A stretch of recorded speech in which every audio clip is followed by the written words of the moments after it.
Halo semuanya, selamat datang kembali di channel Alur Cerita ini. Sebelum kita mulai jangan lupa untuk tekan tombol like dan subscribe, agar kalian bisa selalu update cerita-cerita seru dan menarik di channel ini. Mari kita game on. Bab 6. Saat matahari mulai naik, sinar matahari pagi yang hangat menyinari kota Zhou besar, menerangi tempat itu. Istana kerajaan Zhou besar. Zhou Yuan tidak bisa tidur sepanjang malam.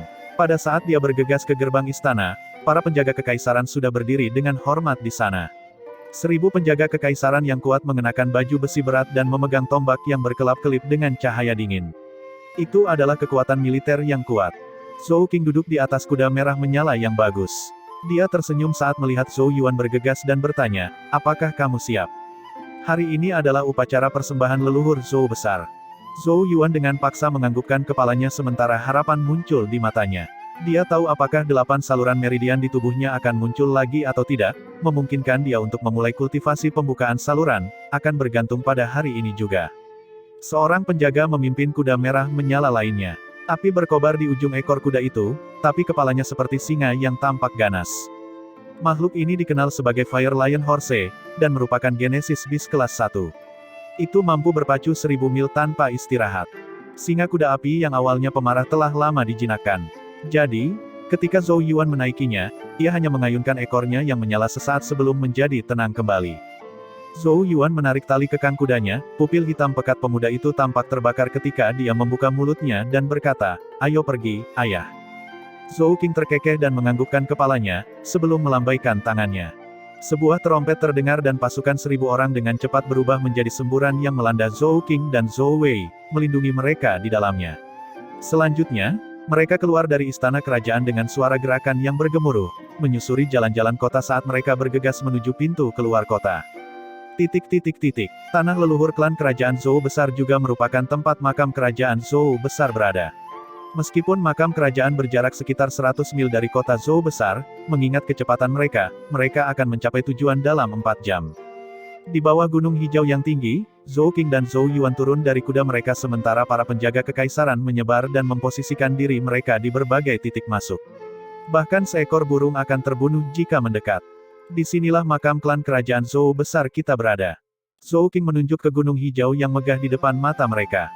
Setelah terdiam selama beberapa waktu, dia perlahan berkata, "Saat itu, disinilah klan Zhou kami dimulai dan setelah banyak kerja keras, kami akhirnya menciptakan kekaisaran Zhou besar. Saya tidak pernah membayangkan bahwa upaya nenek moyang kita akan dipukul kembali ke bentuk aslinya di tangan saya." Zhou Yuan memandang wajah Zhou Qing yang agak sedih dan dengan lembut berkata, "Ayah seharusnya tidak menyalahkan dirinya sendiri. Klan Wu licik dan tidak berperasaan dan tidak ada yang bisa meramalkan bahwa mereka akan merencanakan selama 100 tahun. Kesalahan tidak terletak pada ayah." Zhou Qing tertawa pahit. Dia tidak berbicara lebih jauh tentang topik itu dan hanya berjalan menuju tangga batu. "Ikuti aku." Zhou Yuan mengangguk dan dengan cepat menyusul. Tangga batu mengarah ke puncak. Ada 9099 langkah yang mencapai langsung ke awan. Keduanya mengenakan ekspresi serius saat mereka perlahan naik. Setelah beberapa waktu kemudian, mereka akhirnya mencapai puncak di mana sebuah kuil hitam berdiri. Kuil itu kuno dan sepertinya bermandikan sinar bulan yang tak terhitung jumlahnya.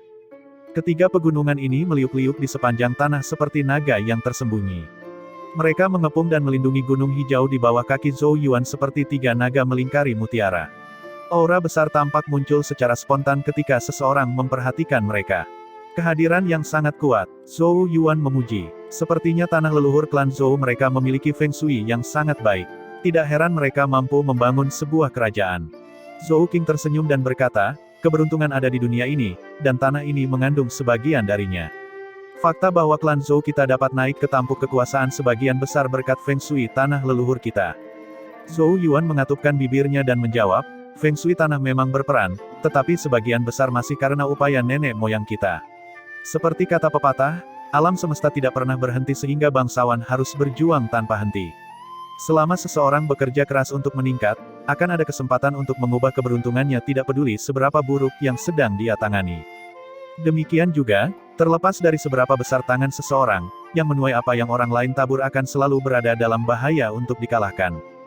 Meskipun suara pemuda itu terdengar agak tidak dewasa, tekad yang samar-samar keluar diperhatikan oleh Zhou Qing saat senyum di wajahnya semakin lebar. Sepertinya pengalaman pahit selama bertahun-tahun tidak sepenuhnya buruk. Zhou Qing mengacak-acak rambut Zhou Yuan sebelum masuk ke kuil. Saat Zhou Yuan mengikuti, dia melihat banyak tablet peringatan di dalam kuil besar di tengah asap dupa yang tersisa, tablet milik nenek moyang klan kerajaan Zhou besar. Di bawah kepemimpinan Zhou Qing, Zhou Yuan menawarkan dupa dan membungkuk di setiap tablet. Pada akhirnya, langkah Zhou Qing terhenti di depan sebuah tugu peringatan di bagian terdalam kuil. Ini adalah kaisar pertama dari klan mereka yang mendirikan Zhou besar. Setelah Zhou Qing memberi hormat, dia mengulurkan tangan dan memutar tablet dengan ringan. Suara gemuruh langsung terdengar saat tablet diputar. Zhou Yuan menyaksikan dengan takjub ketika satu set pintu batu rahasia yang tebal dan berat perlahan-lahan terbuka di dinding di belakang tablet peringatan. Bagian dalam pintu batu dipenuhi dengan kegelapan yang pekat, dan tampak agak misterius. Ekspresi Zhou Qing agak rumit saat dia menatap pintu batu dan berkata, apakah kamu akan dapat membuka saluran meridianmu atau tidak dan mulai berkultivasi akan bergantung pada tempat ini. Setelah mendengar ini, ekspresi Zhou Yuan menjadi gugup saat tinjunya mengepal erat. Tidak peduli seberapa dewasanya dia, bagaimanapun juga dia masih anak-anak dan karenanya tidak dapat mempertahankan ketenangannya mendengar hal-hal penting terkait membuka saluran meridiannya. Zhou Qing melirik Zhou Yuan sebelum berjalan melewati pintu batu. Di belakang mereka ada koridor batu yang panjang. Lampu-lampu menyala di lantai koridor, membuat tempat itu menjadi gelap. Keduanya tidak berbicara, hanya suara langkah kaki yang samar memenuhi koridor. Setelah berjalan sekitar belasan menit, langkah kaki Zhou Qing dan Zhou Yuan akhirnya berhenti. Mereka telah mencapai ujung koridor, dan sebuah gua kuno yang luas muncul di depan mata mereka. Di ujung gua berdiri sebuah platform batu. Zhou Qing langsung menuju ke platform batu. Hanya pada saat inilah Zhou Yuan menemukan bahwa banyak genesis rune kuno diukir di permukaan platform batu. Syair genesis rune ini membentuk gambaran tertentu. Dengan pemahaman Zhou Yuan saat ini tentang syair genesis rune, dia sama sekali tidak dapat mengenali tingkat genesis rune ini. Hanya samar-samar mencoba membayangkan mereka dalam pikirannya membuat jiwanya sangat lelah, membuatnya merasa sedikit pusing. Oleh karena itu, dia segera menarik pandangannya. Ayah, Zhou Yuan memandang ke arah Zhou Qing. Bisakah solusi untuk simpul dari 8 saluran meridiannya yang hilang ditemukan di sini? Ekspresi Zhou Qing menjadi lebih serius saat dia menatap syair genesis kuno di platform batu dan berkata, sebuah pepatah rahasia tertentu telah diturunkan di klan Zhou kami. Dikatakan bahwa takdir besar tersembunyi di ruang rahasia ini yang dapat membantu klan Zhou kita benar-benar berkembang selama 10.000 tahun. Kunci takdir besar ini adalah darah penerus klan Zhou kita.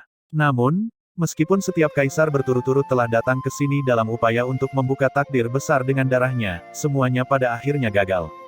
Pada titik ini, dia melihat ke arah Zhou Yuan sebelum melanjutkan. Itulah mengapa aku membawamu ke sini untuk melihat apakah kamu dapat membuka takdir yang hebat ini. Jika kamu berhasil, menyelesaikan masalah 8 saluran meridianmu seharusnya tidak sulit. Zhou Yuan menatap platform batu kuno dengan takjub. Dia jelas tidak pernah menyangka bahwa perkataan rahasia seperti itu telah diturunkan di klan Zhou mereka. Majulah, kata Zhou Qing sambil menepuk pundak Zhou Yuan. Zhou Yuan menarik napas dalam-dalam. Jantungnya berdegup kencang seperti genderang, tetapi dia masih mengerahkan keberaniannya dan berjalan ke platform batu sebelum duduk di antara banyak syair genesis yang kuno dan misterius.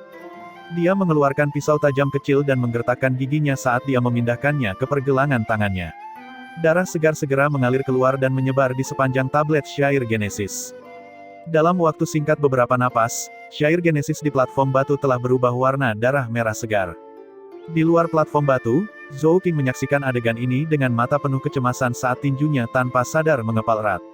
Saat Zhou Yuan merasakan darah segar yang mengalir, wajahnya yang muda dan terpelajar langsung berubah menjadi lebih pucat. Tatapannya yang tak tergoyahkan terpaku pada syair genesis yang rumit sementara jantungnya berdebar kencang. Apakah ini kesempatan terakhirku? Zhou Yuan dengan erat mengertakkan giginya dan menahan gelombang pusing yang melanda pikiran ini. Pada saat ini, pemandangan ibunya, Qin Yu, muntah darah sekali lagi muncul di depan matanya, menyebabkan gelombang rasa sakit yang menusuk menyebar ke dalam hatinya. Demi aku, kesehatan ibu sangat terpengaruh dan umurnya dipotong. Untukku, ayah kehilangan lengan oleh Raja Wu. Nasibku telah dicuri, akar naga suciku rusak dan racun menggerogoti hidupku. Zhou besar berantakan di dalam sementara bahaya mengintai di luar. Kami berisiko digulingkan kapan saja. Oleh karena itu, saya ingin mengubah semua ini. Saya ingin membantu ibu memulihkan umurnya yang hilang dan ayah mendapatkan kembali cita-citanya. Saya ingin memastikan bahwa rakyat saya tidak perlu lagi khawatir atau takut. Saya ingin mengambil kembali semua yang telah hilang dari saya. Takdir besar ini adalah milikku. Lolongan tiba-tiba terdengar di hati Zhou Yuan. Dalam sepersekian detik itu, tubuh Zhou Yuan tampak bergetar hebat, seolah-olah raungan naga yang marah dan tak henti-hentinya bergema dari relung terdalam tubuhnya.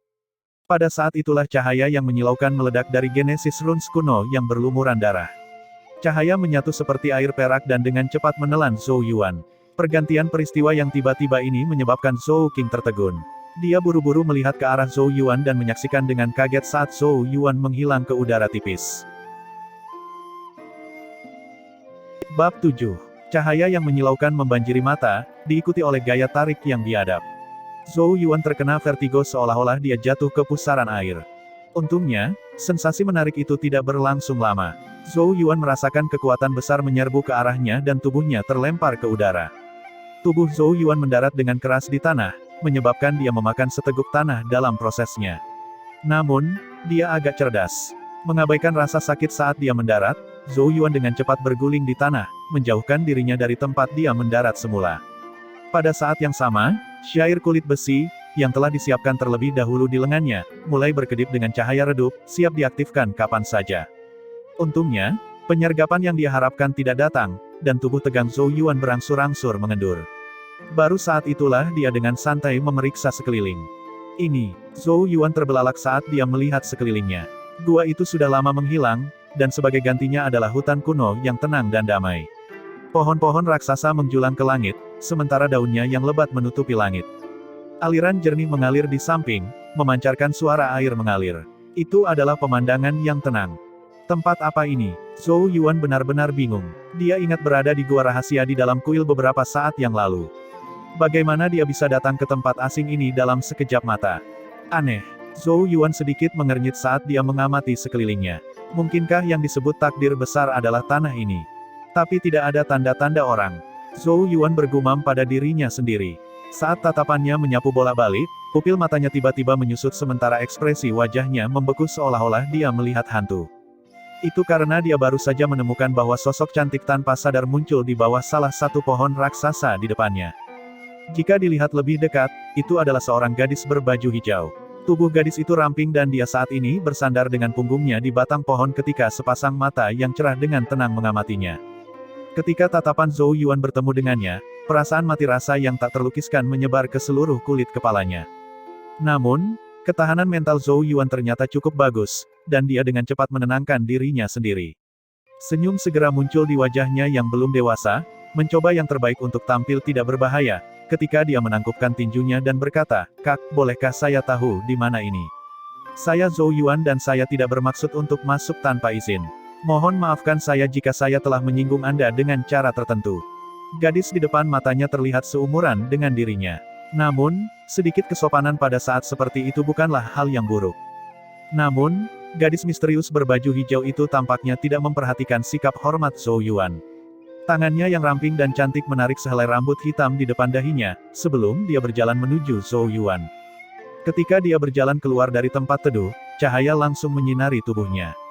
Saat dia mendekat, Zhou Yuan akhirnya bisa melihatnya dengan jelas, dan ekspresi takjub tanpa sadar melintas di matanya. Gadis itu memiliki kulit seputih salju. Rambut hitamnya yang halus dibundel dengan ringan, sementara pakaian hijaunya yang sederhana menguraikan lekuk tubuhnya yang indah. Dia memiliki serangkaian fitur wajah yang sangat indah. Secara khusus, matanya yang cerah sepertinya mengandung aura misterius tertentu, menyebabkan mereka tampak tidak dapat diprediksi dan jauh. Pada saat ini, gadis itu tampak menginjak pecahan sinar matahari dengan latar belakang pohon-pohon kuno yang menjulang tinggi. Angin sepoi-sepoi bertiup melewati dan mengangkat pinggirannya, memungkinkan seseorang untuk melihat sekilas syair yang sangat kuno di antara alisnya, pemandangan yang memancarkan aura misteri yang tak terlukiskan. Pemandangan ini begitu indah hingga membuat Zhou Yuan terengah-engah sejenak. "Kakak," Zhou Yuan menunjukkan senyum. Meskipun pemandangan ini menakjubkan, dia tetap mempertahankan sedikit kehati-hatian. Lagi pula, lingkungan asing ini dan gadis misterius di hadapannya tidak diketahui. "Kakak," gadis berbaju hijau sedikit melengkungkan bibirnya ketika dia mendengar bagaimana Zhou Yuan memanggilnya seolah itu agak lucu. Dia ingin tahu mengukur Zhou Yuan sejenak sebelum bergumam, "Kakek, hei benar, seseorang benar-benar datang ke sini hari ini." Apa? Zhou Yuan tidak dapat menangkap dengan jelas apa yang dia katakan. Namun, gadis berbaju hijau itu mengabaikannya. Dia berbalik dan menuju ke hutan kuno. Saat dia melewati pohon raksasa sebelumnya, gadis itu memanggil. Tuntun, waktunya pulang. Mendengar panggilan gadis berbaju hijau, Zhou Yuan segera menemukan makhluk kecil berwarna abu-abu tergeletak di bawah pohon raksasa. Makhluk kecil itu tampak seperti anjing kecil yang biasa-biasa saja. Seekor anjing peliharaan. Zhou Yuan bergumam. Seolah mendengar gumaman Zhou Yuan, rambut makhluk kecil itu segera merinding dan mulai menggonggong padanya.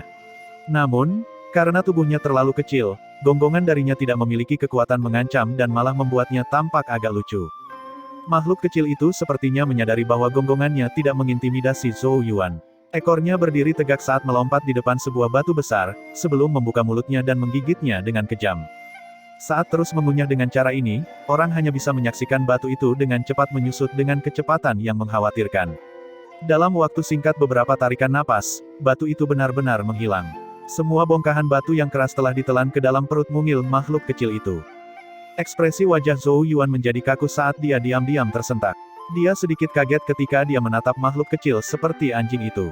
Apa sebenarnya benda ini? Untuk berpikir bahwa batu sebesar itu akan dimakan dalam beberapa gigitan. Gigi yang kuat dan nafsu makan yang sehat. Zhou Yuan menyeka keringat dingin di kepalanya dan tidak lagi berani melihat binatang kecil yang tampak polos ini. Gigi yang terakhir dapat dengan mudah mengunyah batu yang terlempar, harapan apa yang dimiliki tubuhnya yang lemah untuk melawannya. Pantas saja disebut tuntun, berarti menelan atau melahap. Setelah melihat keterkejutan di wajah Zhou Yuan, makhluk kecil bernama Tuntun dengan gembira mengayunkan ekornya, dia memutar matanya ke arahnya dengan cara yang sangat mirip manusia, sebelum mengejar gadis berbaju hijau sambil masih menggoyangkan ekornya. Ketika gadis berbaju hijau berjalan ke hutan, dia sedikit memiringkan kepalanya ke belakang, sedikit mengangkat dagunya yang seputih salju ke arah Zhou Yuan. Ikutlah jika kamu ingin menemukan takdirmu yang hebat. Setelah berbicara, dia berjalan ke dalam hutan, sosok cantiknya berkedip di antara celah pepohonan. Pandangan merenung muncul di wajah Zhou Yuan saat dia melihat gadis berbaju hijau dan makhluk kecil itu tumbuh semakin kecil. Semua ini sangat misterius, dan dia tidak bisa membuat kepala atau ekornya. Dia jelas tidak dapat memahami mengapa dia datang ke tempat asing ini dari platform batu di gua rahasia kuil leluhur mereka. Namun, karena dia sudah ada di sini, jelas tidak ada cara untuk mundur. Lagi pula, dia tidak berencana untuk kembali dengan tangan kosong. Zhou Yuan menarik napas dalam-dalam. Tanpa ragu-ragu lagi, dia membuka langkahnya dan dengan cepat mengejar gadis dan binatang kecil itu. Seorang anak laki-laki, perempuan dan binatang kecil melakukan perjalanan di dalam hutan kuno, hutan hijau subur yang penuh dengan kehidupan. Dari waktu ke waktu, lolongan binatang buas terdengar di kejauhan. Tapi setiap kali itu terjadi, Tuntun kecil di sisi gadis hijau itu akan mengeluarkan gonggongan. Meskipun gonggongannya tidak keras, seluruh hutan tampak terdiam, seolah-olah mereka takut pada makhluk kecil ini. Zhou Yuan tidak memahaminya tetapi melihat lagi binatang kecil misterius itu. Makhluk kecil seperti anjing abu-abu itu tampaknya sangat istimewa. Jelas bahwa gadis berbaju hijau tidak berniat berbicara dengan Zhou Yuan. Oleh karena itu, Zhou Yuan hanya bisa mempertahankan kesunyiannya saat dia mengikuti dari belakang. Mereka berjalan dengan cara ini selama 1 jam, sebelum Zhou Yuan akhirnya merasakan langkah kaki gadis hijau itu berhenti. Di sini, suara gadis itu bergema dari depan. Jantung Zhou Yuan sedikit melonjak saat dia mengangkat kepalanya dan mengintip melalui kehijauan hutan. Sebuah pembukaan telah muncul di dalam hutan di mana sebuah pondok berdiri dengan damai. Ada 3 pagar di sekitar pondok.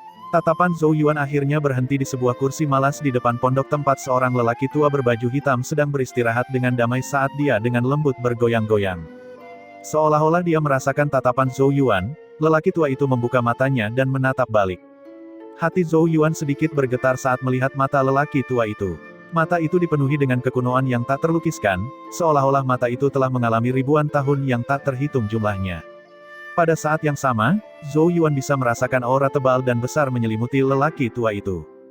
Namun, saat tatapan mereka bertemu, Zhou Yuan juga merasakan sensasi ditelanjangi. Seolah-olah semua rahasianya telah dipajang di depan mata lelaki tua itu. Hehe, anak kecil yang memiliki berkat naga suci memang telah datang.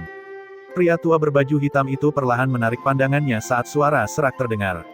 Namun, suara itu mirip dengan guntur ketika jatuh ke telinga Zhou Yuan. Namun sangat disayangkan berkat naga suci telah dicuri, dan bahkan akar naga suci telah rusak. Oh, apakah ini racun kebencian naga? Tragis, benar-benar tragis. Bab 8. Suara lelaki tua itu tidak diragukan lagi mirip dengan guntur tiba-tiba ketika mendarat di telinga Zhou Yuan, menyebabkan lautan hatinya bergolak. Yang diperlukan hanyalah satu pandangan bagi lelaki tua ini untuk menemukan semua masalah yang telah terjadi pada tubuhnya. Gadis berbaju hijau berjalan ke punggung lelaki tua itu dan melirik Zhou Yuan yang terkejut. Tuntun mulai melompat dengan maksud melemparkan dirinya ke dalam pelukannya, tetapi malah diabaikan saat dia mengambilnya dan dengan seenaknya melemparkannya ke dalam toples air. Tuntun tampak sedikit kesal, tetapi karena dia mengetahui obsesi gadis itu terhadap kebersihan, dia hanya bisa dengan patuh mulai mencuci dirinya sendiri. Itu adalah adegan yang sangat lucu. Namun, Zhou Yuan sama sekali tidak peduli dengan adegan lucu ini. Yang bisa dia lakukan hanyalah menatap kaget pada lelaki tua misterius berbaju hitam itu. Beberapa saat kemudian, keterkejutannya akhirnya mulai surut saat secercah harapan mulai bersinar di wajahnya. Karena lelaki tua ini dapat menemukan masalah tubuhnya dalam sekali pandang, yang pertama jelas bukan individu biasa. Mungkin, kesulitan 8 meridiannya akan benar-benar terpecahkan di tempat ini. Zhou Yuan menarik napas dalam-dalam, menekan emosi intens yang melonjak di hatinya, sebelum dia menangkupkan kedua tangannya dan berbicara dengan hormat. Junior ini dikenal sebagai Zhou Yuan. Salam Penatua. Pria tua itu mengangguk dan menjawab, dia memang seseorang dari klan Zhou. Pria tua itu menatap Zhou Yuan, yang sepertinya ingin berbicara. Seolah-olah lelaki tua itu tahu apa yang dipikirkan Zhou Yuan di dalam hatinya, dia kemudian tersenyum dengan cara yang aneh dan berkata, aku tahu apa yang kamu pikirkan, kamu tidak salah, saya memang bisa membantumu menyelesaikan masalah 8 meridianmu. Namun, mengapa aku harus membantumu? Zhou Yuan terkejut. Setelah diam beberapa saat, dia sepertinya mempertimbangkan apa yang harus dikatakan sebelum dia memberikan jawabannya. Junior tidak tahu di mana tempat ini atau siapa Penatua. Namun, karena leluhur klan Zhou saya meninggalkan sebuah gua rahasia yang mengarah ke tempat ini, sesepuh seharusnya memiliki hubungan dengan leluhur klan Zhou saya. Pria tua berbaju hitam itu tidak berkomentar ketika mendengar ini. Pada saat ini, Zhou Yuan sudah benar-benar mendapatkan kembali ketenangannya. Dia menatap lelaki tua itu dan perlahan melanjutkan, mengingat keadaan junior saat ini, aku tidak punya apa-apa yang bisa diberikan kepada Penatua. Namun, saya dapat mengatakan bahwa Penatua kemungkinan besar telah menunggu saya bukan. Dalam sepersekian detik tetua itu memandangnya sebelumnya, Zhou Yuan dapat memastikan dengan inderanya yang tajam bahwa cahaya aneh telah melintas di kedalaman mata lelaki tua itu. Kursi goyang perlahan akhirnya melambat hingga berhenti pada saat ini saat mata lelaki tua itu menyipit. Tidak mungkin untuk mengetahui apakah dia marah atau senang saat dia menatap Zhou Yuan dan berkata, anak kecil, kata-katamu agak berani. Apakah kamu benar-benar percaya bahwa kamu memiliki sesuatu yang pantas untuk saya tunggu? Menanggapi kata-kata lelaki tua itu, Zhou Yuan hanya tersenyum sambil menggelengkan kepalanya. Aku tidak tahu jawaban atas pertanyaan ini, tapi mungkin tetua lebih tahu. Pria tua berbaju hitam menatap Zhou Yuan dengan mata yang dipenuhi dengan kekunoan. Meskipun dia tidak mengeluarkan aura yang menakutkan, perasaan menekan telah muncul, menyebabkan seluruh hutan kuno menjadi sunyi senyap. Di luar pondok, pemuda yang bijaksana tersenyum tipis saat dia menatap lurus ke arah lelaki tua itu tanpa rasa takut seperti anak sapi yang baru lahir. Dia percaya bahwa perkataan rahasia di klan Zhou bukanlah tembakan dalam kegelapan. Pasti ada alasan mengapa dia bisa datang ke sini. Selain itu, dia percaya pada intuisinya. Perasaan menindas yang mirip dengan awan yang mengepul berlangsung cukup lama sampai senyum tak berdaya muncul di wajah tanpa ekspresi lelaki tua itu. Dia berbaring di kursi malas dan menghela nafas, sepertinya aku sudah benar-benar tua. Bahkan tidak bisa menakuti bayi kecil. Di belakang lelaki tua berbaju hitam, gadis bermata hijau cerah menyapu Zhou Yuan saat suaranya yang jernih terdengar dengan sikap acuh tak acuh. Dia berakting, sebenarnya, dia sangat takut. Wajah Zhou Yuan menjadi sedikit kaku. Segera setelah itu, dia mengungkapkan senyum canggung. Punggungnya memang sudah basah oleh keringat dingin. Lagi pula, betapapun tenangnya dia tidak mungkin sepenuhnya menjaga ketenangannya di hadapan satu-satunya harapannya. Tetua, Zhou Yuan dengan cemas melihat ke arah pria tua itu. Pria tua itu menarik auranya, memandang ke arah Zhou Yuan dan berkata, aku dapat menyelesaikan masalah 8 meridianmu, namun, aku memiliki satu syarat. Syarat, Zhou Yuan tercengang, tapi dia dengan cepat menganggukkan kepalanya dengan sungguh-sungguh. Tolong beritahu aku. Lelaki tua itu dengan lembut menghela nafas, memiringkan kepalanya dan menatap gadis yang berdiri anggun di sampingnya sambil perlahan berkata, aku ingin kamu meninggalkan tempat ini bersama Yao Yao, dan melindunginya. Yao Yao, Zhou Yuan tertegun sekali lagi saat dia juga melihat ke arah gadis berbaju hijau. Ini jelas, namanya sangat cocok untuk penampilannya yang cantik dan lembut. Kakek Hei, gadis berbaju hijau menggigit bibir merahnya saat ekspresi keengganan dan perlawanan terungkap di wajahnya yang anggun dan cantik. Pria tua itu dengan ringan menepuk tangan gadis itu sambil berkata dengan lembut, "Yao Yao, kakek Hei ada sesuatu yang harus dilakukan dan harus pergi untuk beberapa waktu, aku tidak bisa terus berada di sisimu." Mata jernih gadis bernama Yao Yao redup.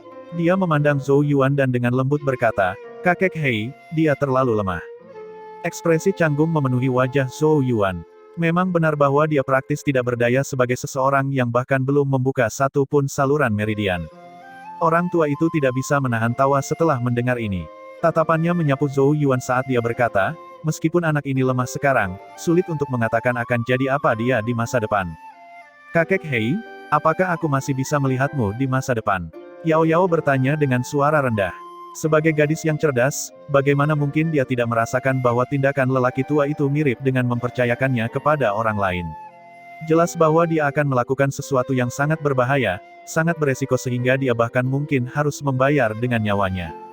Pria tua berbaju hitam itu tidak menjawab, melainkan dengan lembut menepuk tangan kecil Yao Yao. Dia kemudian menoleh, melihat ke arah Zhou Yuan sambil tersenyum dan berkata, "Jadi bagaimana?" Ekspresi serius menutupi wajah Zhou Yuan. Dia dengan hormat membungkuk kepada lelaki tua itu ketika dia perlahan berkata, "Meskipun saya tidak memiliki kekuatan apapun sekarang, saya dapat berjanji kepada tetua bahwa jika ada yang ingin menyakiti kakak Yao Yao, dia harus terlebih dahulu berjalan di atas mayat saya." Meskipun suara pemuda terdengar agak kekanak-kanakan, itu memiliki nada yang tidak perlu dipertanyakan lagi yang membuat seseorang mengangkat alis. Setelah mendengar ini, senyum puas terungkap di wajah lelaki tua itu. Karena begitu, pria tua itu tertawa kecil sambil menatap Zhou Yuan dan berkata, "Sekarang aku akan menyelesaikan masalah 8 saluran meridianmu." Zhou Yuan segera merasakan gelombang kegembiraan saat dia dengan penuh semangat menatap lelaki tua berbaju hitam itu. Senyum aneh muncul dari sudut bibir lelaki tua itu ketika dia melihat tatapan penuh harap Zhou Yuan, sebelum dia tiba-tiba melambaikan lengan bajunya. Bumi berguncang dan retakan besar terbuka di bawah kaki Zhou Yuan, membentuk jurang yang dalam. Dengan sekali teguk, itu menelan Zhou Yuan yang pucat dan ketakutan. Tubuh Zhou Yuan dengan panik jatuh saat jeritan muncul dari mulutnya. Saat ini terjadi, cairan hitam lengket dan kental muncul dari kegelapan dan melilit tangan dan kakinya. Saat cairan hitam merayap sedikit demi sedikit, rasa sakit yang hebat menyapu Zhou Yuan seolah-olah kulit tubuhnya meleleh. Hal yang paling mengkhawatirkan adalah cairan hitam itu menyerang tubuhnya melalui pori-porinya dan menghancurkan bagian dalam tubuhnya. Dimanapun cairan hitam itu lewat, semuanya, darahnya, dagingnya, salurannya, benar-benar terkikis. Seiring dengan rasa sakit yang hebat, rasa takut menyerang hati Zhou Yuan dan dia mulai mencium aroma kematian. Dia tahu bahwa dia akan benar-benar mati jika dia membiarkan cairan hitam itu melanjutkan kehancurannya. Zhou Yuan dengan panik berjuang, mengaktifkan 3 Genesis Rune yang telah dia tulis di tubuhnya tanpa ragu-ragu. Namun, saat ketiga Genesis Rune mulai bersinar, cairan hitam melonjak dan memadamkan cahayanya. Pada akhirnya, bahkan ketiga syair itu terhapus oleh cairan hitam. Hati Zhou Yuan menjadi sangat dingin ketika ketiga syair itu benar-benar hancur. Cairan hitam terus menyebar dan akhirnya menutupi mata Zhou Yuan. Rasa sakit yang hebat meledak dan sepertinya mengikis bahkan matanya saat seluruh dunia memudar menjadi kegelapan. Dalam kegelapan, Zhou Yuan bisa merasakan rasa sakit yang hebat yang berasal dari dalam tubuhnya saat cairan hitam turun lapis demi lapis. Bau kematian semakin kuat. Ini bukan ilusi. Jika dia tidak bisa menghentikan cairan hitam itu, dia akan benar-benar mati. Aku tidak bisa mati di tempat ini. Aku masih perlu membantu ibu memulihkan umurnya. Aku masih harus membalaskan dendam ayah atas kehilangan lengannya. Dan masih ada berkah naga suci yang dicuri dariku. Bagaimana mungkin aku bisa mati di sini tanpa menyelesaikan semua itu? Aku tidak bisa mati. Dalam kegelapan, raungan marah dan tak berdaya bergema di hati Zhou Yuan, raungan yang mengandung keinginan mendalam untuk hidup. Saat kematian mendekat, pikiran Zhou Yuan tiba-tiba tenggelam ke dalam pikirannya. Pada saat itu, dia hampir tidak bisa membedakan 8 jalur cahaya berkelok-kelok di kedalaman terdalam tubuhnya. Kedelapan jalur cahaya ini mirip dengan 8 naga tersembunyi. Apakah ini 8 saluran kultivasi meridian? Hati Zhou Yuan bergetar hebat saat dia menatap 8 jalur cahaya sementara pemahaman mulai meluap di dalam dirinya. Kedelapan jalur ini adalah 8 saluran meridian yang tidak pernah terungkap sejak awal. Ketika kematian benar-benar mendekat, mereka tampaknya merasakan bahaya dan segera mulai menggeliat perlahan sambil mengeluarkan raungan naga yang rendah. Cahaya menyilaukan tiba-tiba meledak dari relung terdalam tubuh Zhou Yuan. Saat cahaya membentang, cairan hitam mulai menghilang dengan kecepatan yang dapat dideteksi dengan mata telanjang. Dalam waktu singkat beberapa napas, kegelapan telah benar-benar ditarik. Mata tertutup rapat Zhou Yuan juga terbuka pada saat ini saat cahaya terang sekali lagi membanjiri mereka. Dia jatuh terlentang, keringat mengalir di wajah mudanya seolah-olah dia telah diambil dari dalam air. Zhou Yuan terengah-engah saat tatapannya melesat ke sekelilingnya. Dia saat ini masih berada di depan pondok, seolah-olah segala sesuatu dari sebelumnya hanyalah ilusi. Apakah yang terjadi sebelumnya halusinasi? Zhou Yuan terkejut. Bagaimana menurutmu? Suara tua ditransmisikan dari depannya. Pria tua berbaju hitam itu saat ini tersenyum tipis saat dia melihat ke arah Zhou Yuan. Ekspresi Zhou Yuan berfluktuasi tak tentu. Dia jelas merasakan apa itu kematian beberapa saat yang lalu. Dia perlahan mengangkat tangannya saat pupilnya tiba-tiba menyusut. Dia telah melihat sesuatu yang hitam diam-diam memudar di ujung jarinya. Itu persis sama dengan cairan hitam sebelumnya. Itu nyata. Hati Zhou Yuan bergetar. Dia sekarang yakin bahwa semua yang telah terjadi sebelumnya adalah nyata. Metode orang tua ini terlalu tak terbayangkan. Pria tua itu terkekeh dan berkata, rasakan bagian dalam tubuhmu. Setelah mendengar ini, Zhou Yuan menutup matanya dan berkonsentrasi. Pada saat yang sama jantungnya tiba-tiba berdebar seperti guntur dan ekspresi tidak percaya muncul di wajahnya yang muda dan pucat. Itu karena dia sekarang dapat dengan jelas merasakan 8 saluran meridian di tubuhnya. Mereka mirip dengan naga tersembunyi yang terbang keluar dari jurang. Kedelapan saluran meridian ini adalah saluran meridian yang sama yang menandai awal kultivasi seseorang. Zhou Yuan tiba-tiba membuka matanya yang sekarang dipenuhi dengan emosi yang melonjak. Dia menatap pria tua berbaju hitam saat dia berbicara dengan suara bergetar. Saya, 8 meridian saya telah muncul. Bab 9. Di depan pondok itu, wajah pemuda yang terlihat cukup kurus penuh dengan ketidakpercayaan saat dia dihujani emosi, sambil tangan gemetar menyentuh tubuhnya. Perasaan kelahiran kembali ini bahkan membuat Zhou Yuan yang sudah dewasa tidak sengaja tersenyum seperti orang bodoh. Lagi pula, ini terlalu penting baginya. Seiring bertambahnya usia, anak-anak lain semuanya mulai berkultivasi membuka saluran, mengungkapkan berbagai bakat mereka. Meskipun Zhou Yuan menyembunyikannya dengan sangat baik, lubuk hatinya masih dipenuhi rasa iri. Dia juga ingin membuka salurannya, melangkah ke dalam dao besar Genesis Ki dan menggunakan kekuatan yang memenuhi dunia ini. Dia sangat merindukan hari ini untuk waktu yang sangat lama. Pria tua berbaju hitam menatap Zhou Yuan yang kewalahan secara emosional saat dia terkekeh dan berkata, kamu dilahirkan dengan 8 saluran meridian yang terbuka secara alami. Sayangnya, kamu mengalami bencana saat lahir.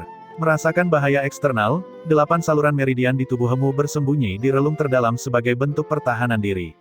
Itulah mengapa 8 saluran meridian tidak muncul dengan sendirinya bahkan ketika kamu mencapai usia normal di mana seharusnya muncul. Meskipun 8 saluran meridianmu telah menyembunyikan diri, mereka masih bisa merasakan bahaya. Jadi, satu-satunya cara untuk mengeluarkan mereka sekali lagi adalah menempatkan dirimu di pintu kematian. Hanya dengan begitu 8 meridian akan dipaksa untuk mengungkapkan diri mereka sendiri.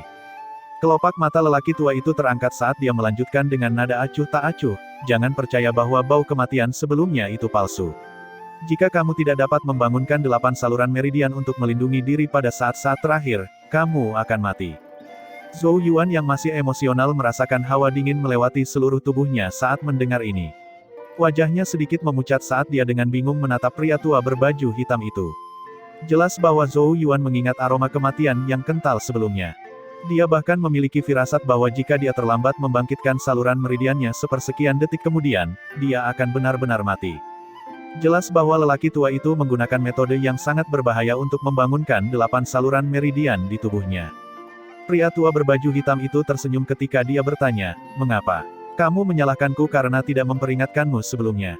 Zhou Yuan menarik napas dalam-dalam, menggelengkan kepalanya dan perlahan menjawab, saya bersedia mengambil risiko terbesar sekalipun selama saya dapat menyalurkan pelatihan pembukaan. Oleh karena itu, tidak penting bahkan jika saya tidak tahu sebelumnya. Saya hanya merasakan ketakutan yang tersisa ketika saya mengingatnya. Baru pada saat itulah lelaki tua itu menganggukkan kepalanya dan berbicara dengan kekaguman, anak kecil, kamu mungkin masih muda, tetapi keberanianmu cukup baik. Namun, jangan terlalu senang hanya karena 8 saluran meridianmu muncul kembali. Meskipun kamu awalnya lahir dengan saluran meridian yang terbuka secara alami, karena penyembunyian selama bertahun-tahun, 8 saluran meridianmu sekali lagi telah diblokir dan disegel. Oleh karena itu, jika kamu ingin memulai kultivasi, pertama-tama kamu harus sepenuhnya membuka blokir 8 saluran meridianmu. Hanya dengan begitu kamu akan dapat menyeberang dari tahap pembukaan saluran ke tahap pemeliharaan Ki. Selain itu, membuka blokir saluran meridianmu akan lebih sulit dari biasanya. Ini karena 8 saluran di tubuhmu telah disegel sendiri saat itu untuk menghindari bencana. Kesulitan yang akan kamu hadapi saat membuka blokir saluran meridianmu akan lebih besar daripada yang dihadapi oleh orang biasa. Pria tua itu menggelengkan kepalanya saat dia menjelaskan. Zhou Yuan sedikit mengernyit setelah mendengar ini, tetapi dengan cepat menerimanya dan berkata, setidaknya, saya sekarang memiliki lebih banyak harapan daripada sebelumnya, bukan begitu? Tidak peduli seberapa buruk situasi saat ini, mungkinkah seburuk sebelumnya ketika 8 saluran meridiannya tidak ditemukan? Jadi bagaimana jika lebih sulit untuk membuka blokir atau membuka saluran meridiannya? Sekarang ada harapan, bukan begitu? Di belakang lelaki tua berbaju hitam, gadis berbaju hijau mengangkat tuntun keluar dari kendi air dan memocoknya dengan ringan. Bintik-bintik cahaya merah muncul dari tubuh makhluk kecil itu, mengeringkan semua air. Baru kemudian dia menggendongnya di lengannya. Tangannya yang cantik dengan lembut membelai makhluk kecil itu saat dia dengan tenang menatap Zhou Yuan. Jelas bahwa dedikasi yang terakhir terhadap kultivasi pembukaan saluran telah sedikit mengejutkannya.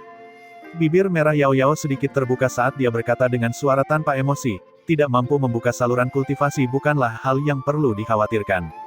Saya juga tidak dapat menggunakan Genesis Ki. Gadis berbaju hijau jelas termasuk dalam kelompok orang yang pada dasarnya sedikit lebih acuh tak acuh. Mereka bahkan tidak akan melirik orang atau hal-hal yang tidak mereka pedulikan. Jadi, kata-katanya ini sedikit dimaksudkan sebagai penghiburan. Zhou Yuan agak heran saat dia menatapnya. Untuk berpikir bahwa gadis berbaju hijau ini juga tidak dapat menggunakan Genesis Ki. Hehe, karena alasan tertentu, Yao Yao memang tidak bisa memanfaatkan Genesis Ki. Pria tua berbaju hitam itu tertawa kecil, sebelum dia dengan bercanda berkata kepada Zhou Yuan, namun, jangan meremehkannya karena dia telah menerima semua ajaran saya sehubungan dengan syair Genesis. Meskipun usianya mirip denganmu, dia memiliki lebih dari cukup pencapaian di syair Genesis untuk menjadi gurumu. Mata Zhou Yuan dipenuhi dengan kebingungan. Benar-benar tidak terduga bahwa gadis berbaju hijau ini memiliki penguasaan yang luar biasa atas syair-syair Genesis. Namun, kamu juga tidak boleh meremehkan dirimu sendiri. Meskipun benar bahwa kamu akan mengalami kesulitan besar dalam membuka blokir saluran meridianmu, seperti kata pepatah, dengan usaha keras akan datang hadiah besar. Dengan demikian, manfaat yang akan kamu peroleh setiap kali membuka saluran meridian akan jauh lebih besar dari biasanya, kata lelaki tua itu sambil tersenyum. Mata Zhou Yuan sedikit cerah. Dia tahu bahwa kualitas bawaan tubuh seseorang akan meningkat setiap kali sebuah saluran dibuka. Menurut lelaki tua berbaju hitam, dia akan menjadi lebih kuat dari orang biasa manapun. Dengan demikian, meskipun membuka blokir saluran akan lebih sulit, dia dapat menerimanya. Sebuah pemikiran terbentuk di kepala Zhou Yuan. Dia tiba-tiba melihat ke arah lelaki tua berbaju hitam dan berkata dengan sikap yang tampaknya pahit, "Tetua, meskipun saya sekarang dapat memulai kultivasi pembukaan saluran saya, titik awal saya sudah selangkah di belakang orang lain. Saya khawatir itu akan memakan waktu cukup lama sebelum saya dapat mencapai tahap di mana saya akan dapat melindungi kakak Yao Yao." Pria tua berbaju hitam itu tampak tersenyum saat dia melihat kembali ke arah Zhou Yuan. "Nak, apa sebenarnya yang ingin kamu katakan?" Berikut ini adalah versi kalimat yang tidak menggunakan idiom. Zhou Yuan tersenyum dan menjawab, "Mengapa Panatua tidak membantu saya sepenuh hati dan memberikan sedikit dukungan untuk meraih tujuan saya?" Panatua di depan Zhou Yuan jelas-jelas sangat sulit dipahami. Menurut perkiraan Zhou Yuan, kekuatan tetua itu mungkin telah mencapai level yang tak terbayangkan. Paling tidak, ayahnya, Zhou Qing, tidak bisa dibandingkan sama sekali. Mengingat status Zhou Yuan saat ini, dia tidak akan mungkin bisa berhubungan dengan ahli seperti itu. Namun, karena dia beruntung bertemu dengan lelaki tua ini, Zhou Yuan secara alami bermaksud memanfaatkan kesempatan ini sepenuhnya. Ini juga semacam takdir. Pria tua berbaju hitam itu tertawa kecil ketika dia mendengar kata-kata Zhou Yuan dan berkata, "Anak yang sangat licik, untuk berpikir bahwa kamu akan begitu rakus." Indra tajam Zhou Yuan dapat mendeteksi bahwa tidak ada kemarahan dalam kata-kata lelaki tua itu. Oleh karena itu, dia tersenyum dan menjawab, "Bukankah permintaan junior demi menyelesaikan tugas yang dipercayakan oleh tetua kepada saya dengan lebih baik? Jika tidak, jika saya benar-benar menghadapi bahaya, dengan tangan dan kaki kecil saya, tidak ada lagi yang bisa saya lakukan selain mati di depan kakak Yao Yao. Penampilannya yang tampak kesakitan bersama dengan wajahnya yang belum dewasa memang tampak agak lucu, menyebabkan Yao Yao tanpa sadar membungkuk sedikit saat matanya tampak berputar-putar dalam pikiran. Orang ini sangat menarik. Yao Yao dengan lembut membelai Tuntun saat bibir merahnya sedikit terbuka. Kakek Hei, jika kamu ingin dia melindungiku dan tidak menjadi beban, kupikir akan lebih baik menerima permintaannya. Ketika Zhou Yuan mendengar ini, dia segera memberinya tatapan terima kasih. Namun, gadis itu tetap tanpa ekspresi seolah-olah dia tidak melihatnya. Pria tua itu dengan lembut mengelus janggutnya saat matanya berkedip-kedip. Dia merenung dalam diam selama beberapa waktu, sebelum akhirnya mendesah pelan. Yao Yao, kamu benar. Jika anak ini terlalu lemah, dia malah akan menjadi beban bagimu. Pria tua berbaju hitam itu menatap Zhou Yuan dengan mata yang tampaknya tak berdasar saat dia perlahan berkata, namun, teknikku tidak boleh diteruskan ke orang luar. Zhou Yuan adalah anak yang cerdas. Setelah mendengar kata-kata ini, dia segera berlutut dan dengan hormat berkata, murid Zhou Yuan menyapa guru. Heh, bocah, kamu memang cerdas. Pria tua berbaju hitam itu mendecakkan lidahnya sebagai tanggapan atas tindakan cepat dan langsung Zhou Yuan, dia hanya menunjukkan sedikit celah dalam kata-katanya, dan anak ini langsung mengakui lelaki tua itu sebagai tuannya. Seperti kata pepatah, ketika diserang dengan tongkat, ular itu akan langsung merayap. Anak ini benar-benar ahli dalam menangkap peluang. Pria tua berbaju hitam itu menggelengkan kepalanya. Segera setelah itu, dia menghela nafas dalam-dalam dan berkata, pertemuan kita di sini juga bisa dianggap sebagai takdir. Meskipun kamu datang ke sini untuk mempelajari teknikku, aku akan tetap menerimamu sebagai muridku untuk saat ini. Zhou Yuan sangat gembira ketika mendengar ini dan segera membungkuk. Mata orang tua itu menjadi sedikit lebih lembut ketika dia melihat Zhou Yuan dengan cermat menyelesaikan upacara tradisional seorang murid dan berkata, karena kamu begitu bersedia, saya tidak bisa kikir. Sekarang setelah 8 saluran meridianmu muncul, saya akan mengajarkanmu metode menarik ki. Selama tahap pembukaan saluran, tubuh tidak mampu menyimpan ki genesis dan dengan demikian tidak dapat belajar atau menggunakan teknik kultivasi yang sesungguhnya. Oleh karena itu, satu-satunya hal yang bisa dipelajari adalah metode menarik ki. Hanya ketika semua 8 saluran meridian terbuka dan seseorang mencapai tahap pemeliharaan ki, dia akan dapat benar-benar menguasai dan menggunakan teknik kultivasi. Cahaya samar-samar muncul di ujung jari orang tua itu dan tampaknya ada kata-kata kecil yang mengalir di dalamnya. Selanjutnya, dia tiba-tiba menyentuh dahi Zhou Yuan. Boom! Ketika jari menyentuh dahi Zhou Yuan, dia segera merasakan kepalanya mulai membengkak. Selanjutnya, sejumlah besar informasi mengalir masuk, membuatnya sedikit pusing. Namun, rasa pusing itu cepat berlalu dan Zhou Yuan melanjutkan untuk menikmati informasi yang muncul di kepalanya. Metode Qi, pernapasan naga. Metode menarik Qi ini disebut pernapasan naga, nama yang terdengar agak perkasa. Tidak diketahui seberapa efektif itu untuk kultivasi, tetapi itu seharusnya agak luar biasa karena berasal dari Panatua berbaju hitam. Panatua itu menarik jarinya, menatap Zhou Yuan dan tersenyum, aku telah melihat syair-syair genesis tertulis di tubuhmu sebelumnya, apakah kamu tertarik dengan jalan ini?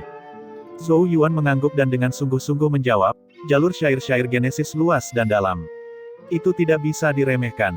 Dia telah berfokus pada syair-syair genesis selama 2 tahun terakhir dan samar-samar dapat mengetahui betapa hebatnya esensi syair genesis.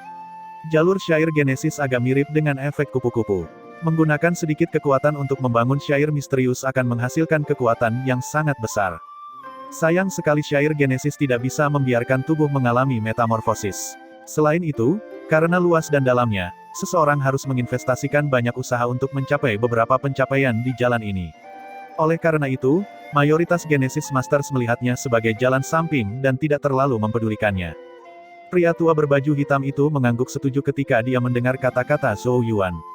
Orang-orang di dunia yang memandang air Genesis sebagai jalan samping tidak tahu apa-apa. Mereka tidak menyukainya karena sulit untuk dikuasai, tetapi yang tidak mereka ketahui adalah inti dari Dao of Genesis Rune ada di dalam roh.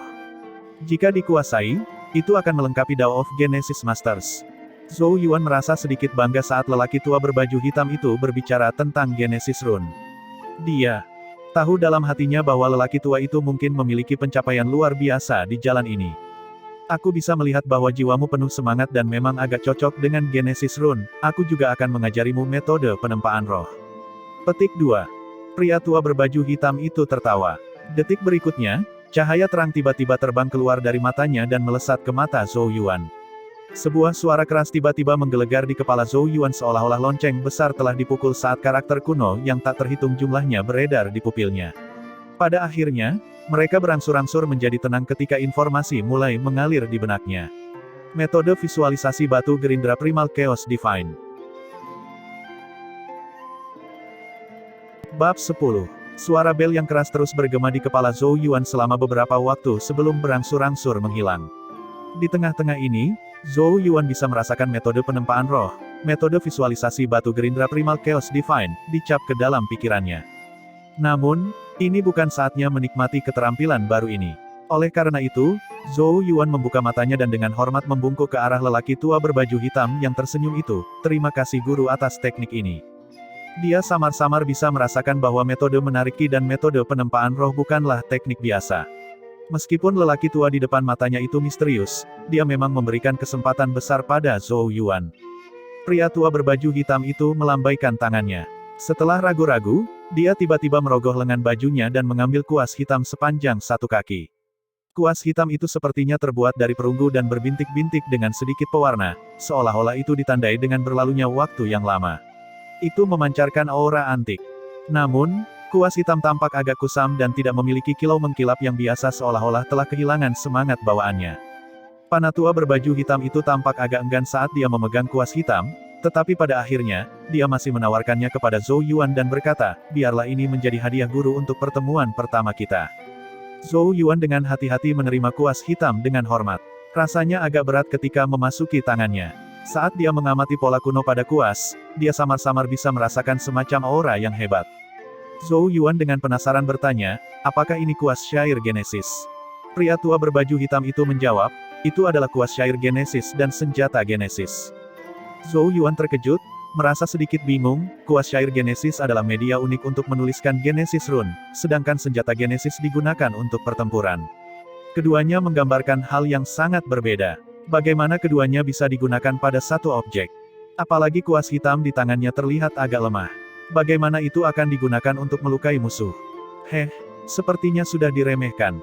Pria tua berbaju hitam itu tidak bisa menahan tawa saat melihat ekspresi Zhou Yuan.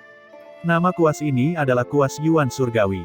Itu pernah menjadi senjata Genesis Suci. Petik 2. Senjata Genesis Suci. Zhou Yuan tersentak dan dengan bodohnya menatap kuas hitam berbintik-bintik di tangannya dengan mata penuh rasa tidak percaya. Di dunia ini, senjata Genesis kurang lebih terbagi ke dalam grade yang berbeda, yaitu normal, hitam, surga, dan suci. Menurut apa yang diketahui Zhou Yuan, senjata Genesis terkuat dari klan kerajaan Zhou besar mereka adalah tombak 9 api yang dipegang oleh ayahnya, dan itu hanya senjata Genesis hitam tingkat atas. Senjata Genesis suci yang dibicarakan dalam legenda memiliki kekuatan yang tak terlukiskan.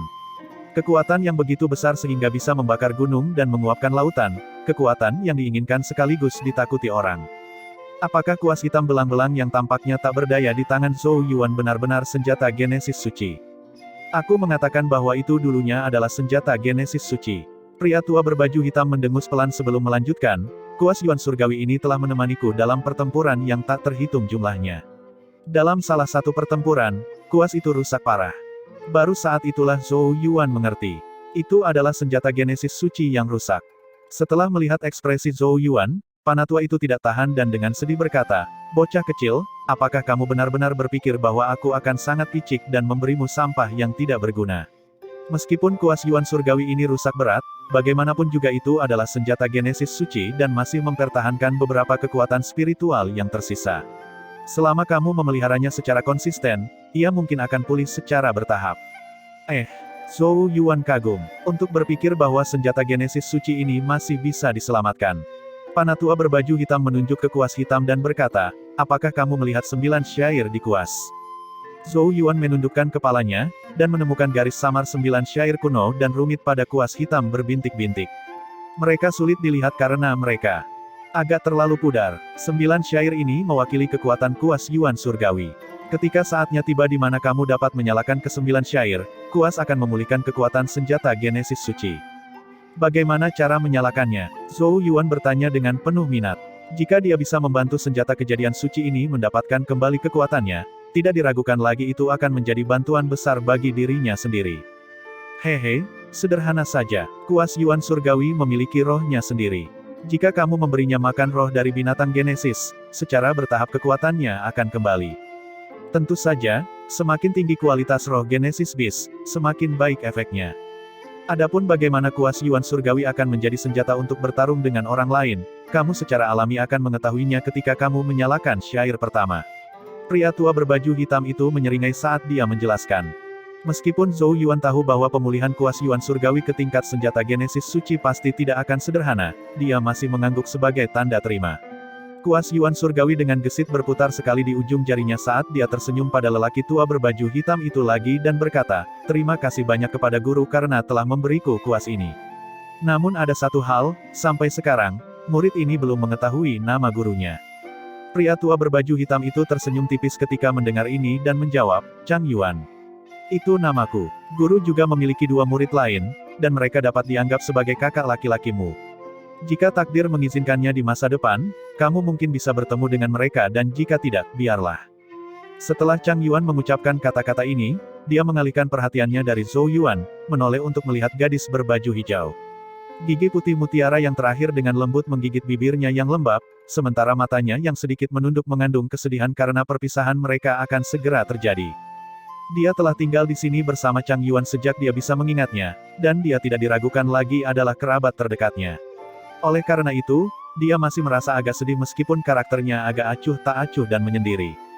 "Ai, gadis bodoh. Tidak ada pertemuan yang tidak pernah berakhir." Chang Yuan dengan lembut menghela nafas. Dia terdiam beberapa saat, sebelum tiba-tiba mengeluarkan liontin batu giok dari pakaiannya. Liontin giok itu bersinar redup, dan tampaknya ada teratai api 9 kelopak yang menyala di atasnya. Setiap kelopak memiliki warna yang berbeda. "Yao Yao, aku tahu ada banyak hal yang ingin kamu tanyakan padaku, tapi ini bukan waktunya. Ambil, jika ada kesempatan di masa depan, kamu mungkin akan mengerti. Selain itu, kamu harus sangat berhati-hati jika teratai api liontin giok ini mulai terbakar, berarti mereka akan segera menemukanmu." Yao Yao segera bertanya, "Siapa mereka? Mengapa mereka mencari saya?" Hatinya penuh dengan pertanyaan. Siapa mereka? Kenapa dia tinggal di sini sendirian dengan kakek Hei seolah-olah mereka bersembunyi dari sesuatu? Chang Yuan terdiam. Dia tidak menjawab pertanyaan Yao Yao, tetapi hanya dengan lembut meletakkan liontin giok di tangannya sebelum melihat ke arah Zhou Yuan dan berbicara dengan suara yang dalam. "Zhou Yuan, kamu harus mengingat ini bagaimanapun caranya. Jangan biarkan Yao Yao membuka segelnya dan menggunakan Genesis Ki. Kalau tidak, malapetaka pasti akan tiba." Zhou Yuan sedikit terguncang dan melirik tanda cahaya yang samar-samar terlihat di antara alis Yao Yao. Ternyata itu segel. Jadi bukan karena Yao Yao tidak bisa menggunakan Genesis Ki, tapi karena dia telah disegel. Tapi kenapa? Zhou Yuan agak bingung. Namun, dia dengan bijaksana memilih untuk tidak menyelidiki lebih jauh. Baik Chang Yuan dan Yao Yao tidak diragukan lagi penuh misteri. Kemungkinan ada semacam cerita di belakang mereka. Selain itu, mengingat kemampuannya saat ini, dia masih belum memiliki kualifikasi untuk mengetahui cerita seperti itu. Zhou Yuan menjawab dengan sungguh-sungguh. "Jangan khawatir guru, aku akan mengingatnya." Chang Yuan mengangguk sebelum melanjutkan, "Kamu bisa mencari Yao Yao jika kamu menemui masalah dalam pelatihanmu di masa depan. Setelah mengikutiku selama bertahun-tahun, dia telah mempelajari semua yang aku tahu. Tapi tentu saja, apakah kamu akan menerima bantuan atau tidak tergantung pada suasana hatinya." Setelah mendengar ini, mata Zhou Yuan tampak sedikit cerah saat dia melihat ke arah kakak berbaju hijau. Dia awalnya khawatir tentang hambatan dalam kultivasinya karena sendirian, dan tidak akan pernah menyangka bahwa kakak besar ini telah menyembunyikan dirinya begitu dalam. Sepertinya dia perlu menjilatnya di masa depan. Namun, kakak berbaju hijau masih tenggelam dalam kesedihannya dan tidak memperhatikannya. "Kalian berdua harus pergi." Chang Yuan menepuk tangan mungil gadis itu sambil perlahan berkata.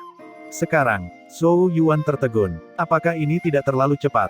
"Pergi sekarang." Ada jejak ketegasan tambahan dalam suara Chang Yuan.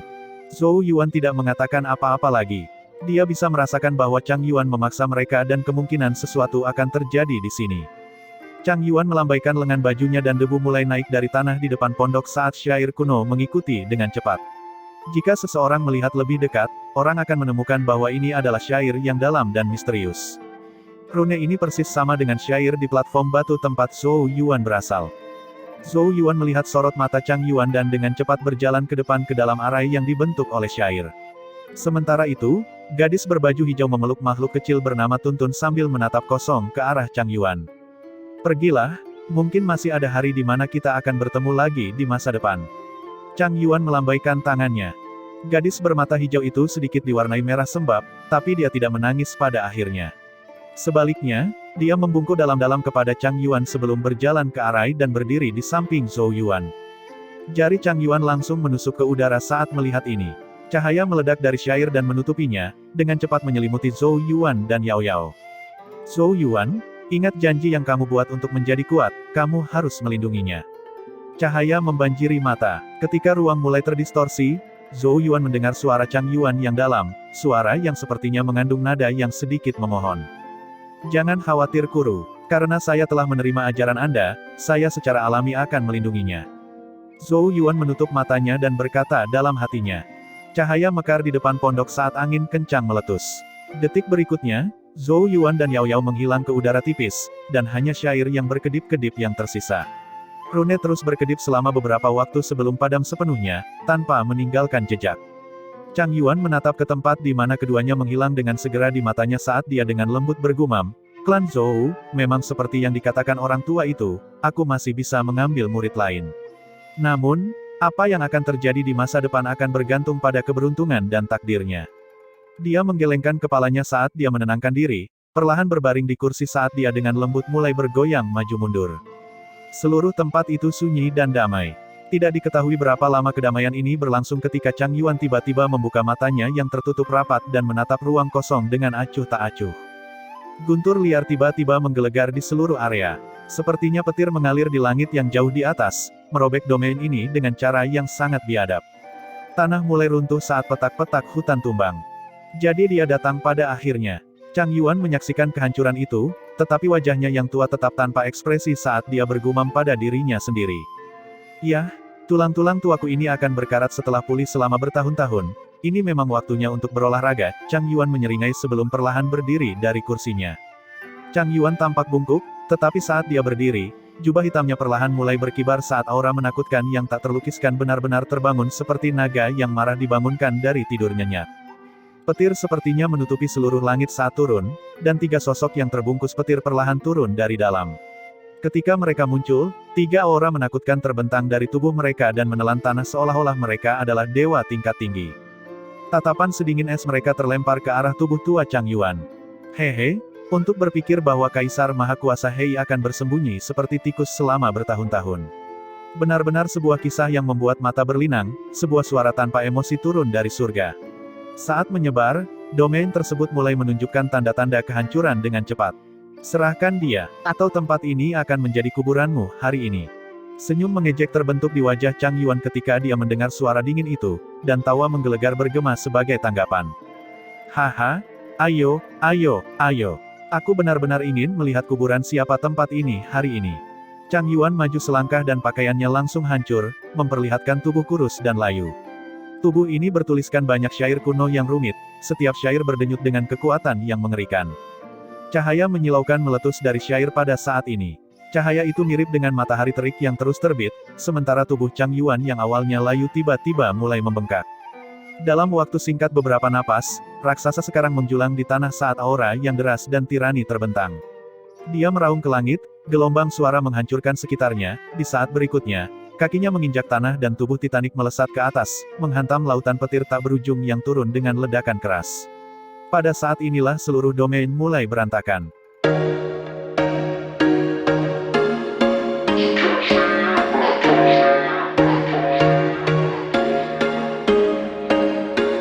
There was once a day that I would pray for you. I'd go and misbehave just so you'd notice too. Sneaking looks up and down from across the room. Damn, what a hell of a